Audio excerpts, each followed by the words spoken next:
అగ్ని, వాయువు, ఆకాశ, పృథ్వీ, జలం. ఇవి శరీరంలో ఉంటే పంచతత్వాలు అంటాం. ఇవి హెచ్చు తక్కువలను బట్టే సమస్యలు వస్తాయి. ఇప్పుడు అగ్నితత్వం పెరిగితే కొన్ని రకాల సమస్యలు, ఒకవేళ తగ్గిపోతే కొన్ని రకాల సమస్యలు. బ్యాలెన్స్గా ఉంటే సమస్య రాకుండా ఉంటుంది.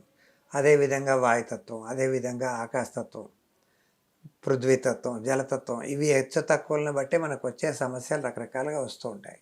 వీటిని ఈ సమస్య తగ్గించుకోవాలంటే తక్కువ ఉంటే ఆ తత్వాన్ని పెంచుకోవడం, ఎక్కువ ఉంటే తగ్గించుకోవడం, అంటే బ్యాలెన్స్ చేసుకోవడానికి ట్రై చేస్తూ ఉంటాం.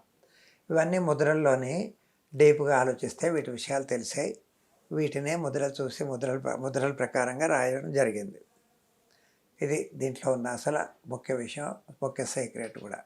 అయితే ఈ ముద్రలు డిఫరెంట్ కేటగిరీస్లో విభజించి రాశారండి. అంటే చేతులతో చేసే ముద్రల్ని హస్తముద్రలని, మొత్తం శరీరంతో చేసే ముద్రలు కాయముద్రలని, లోపల అవయవాల్ని బంధించి పెట్టి చేసేవి బంధముద్రలని, ఇలా ఎన్నో రకాలుగా కేటగిరీస్ చేసి పుస్తకంలో రాసామండి. అలాగే